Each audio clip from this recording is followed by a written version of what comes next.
एक समय की बात है। एक गांव में सफेद साड़ी वाली चुड़ैल का आतंक था।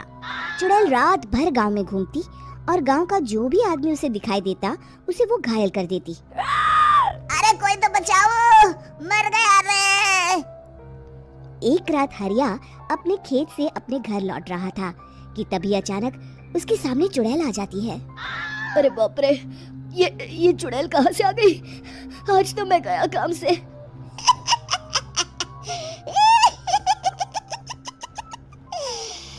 आज मुझे मेरा शिकार मिल गया।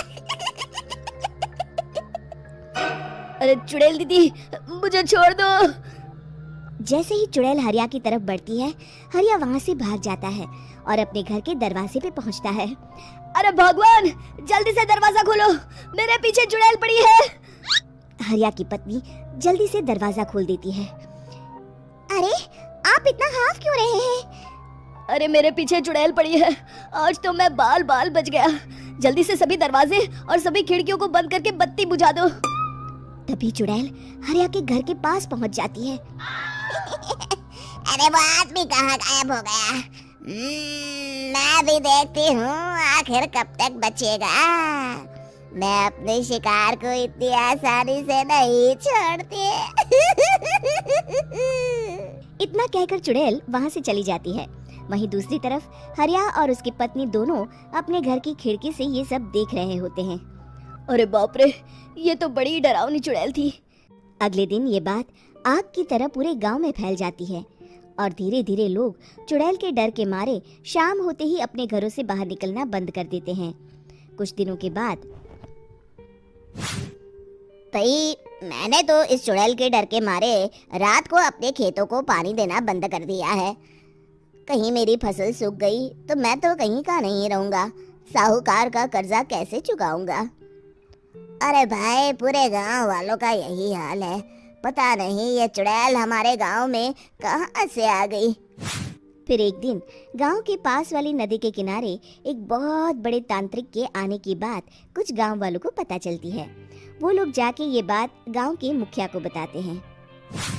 मुखिया जी, नदी के किनारे एक बहुत ही पहुंचे हुए तांत्रिक बाबा आए हैं। हमें उनसे मदद मांगनी चाहिए। मैंने सुना है वो बड़े बड़े भूतों और चुड़ैलों को अपने वश में कर लेते हैं।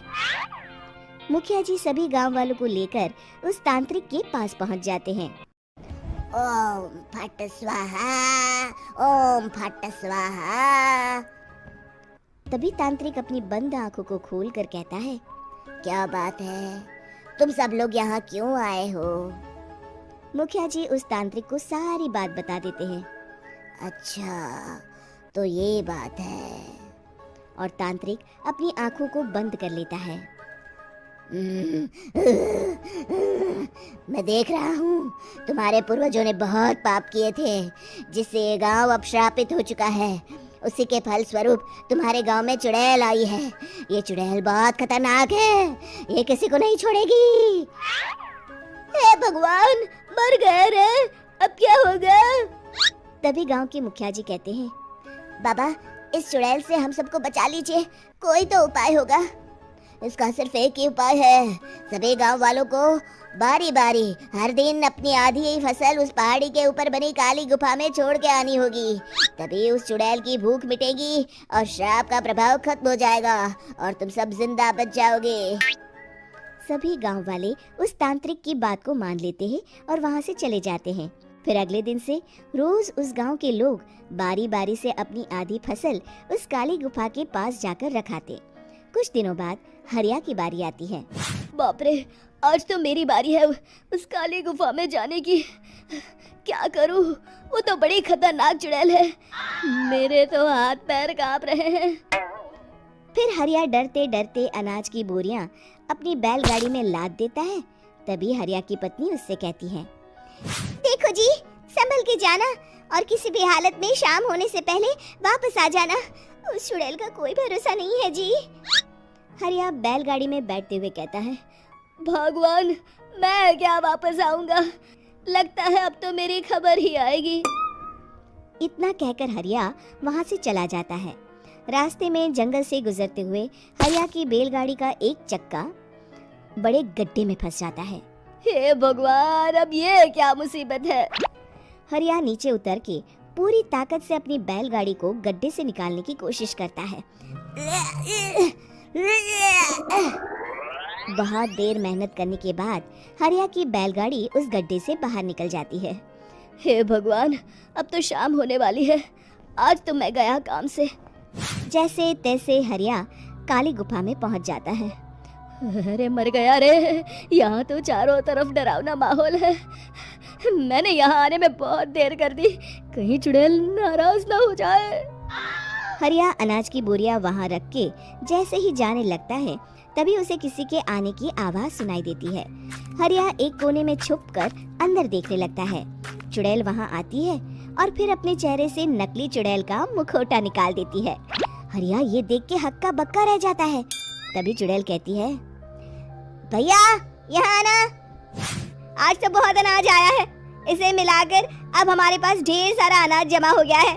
कल ही हम इसे शहर में बेच आएंगे और माला माल हो जाएंगे। तभी अंदर से नदी के किनारे वाला तांत्रिक बाहर आता है। अरे ये तो तांत्रिक बाबा है। हाँ, अब तो हम दोनों की जिंदगी मजे में कटेगी। गांव वालों को बेवकूफ बनाना इतना भी मुश्किल नहीं था। लोग तो तुम्हें सच में असली चुड़ैल समझते हैं। हाँ, तुमने सही कहा। अब ये गांव वाले चुड़ैल के डर से जिंदगी भर इस काली गुफा में अनाज पहुंचाते रहेंगे। अच्छा, तो ये बात है। ये दोनों पूरे गांव वालों को बेवकूफ बना रहे हैं। अभी जाकर सबको बताता हूँ। हरिया उन दोनों की पूरी बातें सुन लेता है और जल्दी से वापस गांव में आता है। गांव वालों को पूरी बात बता देता है। इससे पहले वो दोनों हमारा अनाज लेकर शहर जाए, हमें उन दोनों को पकड़ना होगा। उधर दूसरी तरफ नकली तांत्रिक और नकली चुड़ैल बनी औरत एक बड़ी गाड़ी में सारा अनाज लाद के वहां से निकलने की तैयारी कर रहे होते हैं। जल्दी करो, इससे पहले हमें कोई देख ले। हमें यहाँ से निकलना होगा। और तभी वो दोनों देखते हैं कि सामने से सभी गांव वाले अपने अपने हाथों में मशाल लेके आ रहे हैं। दोनों बुरी तरह डर जाते हैं। रुक जाओ, तुम दोनों का भांडा फूट चुका है। अरे मर गए रे, ये गांव वाले कहाँ से आ गए? तुमने क्या सोचा इतनी आसानी से यहाँ से निकल जाओगे? ये अनाज हमने अपने खून पसीने से दिन रात खेतों में मेहनत करके उगाया है। दोनों मुखिया जी के पैरों में गिर जाते हैं। हमें माफ कर दीजिए, हम दोनों एक नंबर के कामचोर हैं। बिना मेहनत किए पैसे कमाना चाहते थे। हाँ, अब हम आगे से मेहनत मजदूरी करके पैसे कमाएंगे। हमें कुछ मत करना, हमें छोड़ दीजिए। इतना कह के दोनों गांव छोड़ के भाग जाते हैं और सभी गांव वाले फिर से खुशी खुशी रहने लगते हैं। शिक्षा, तभी तो कहते हैं कि किसी भी समस्या का समाधान केवल सूझबूझ से ही करना चाहिए और कभी हिम्मत नहीं हारनी चाहिए। दोस्तों, हमें उम्मीद है कि आपको हमारी ये कहानी पसंद आई होगी।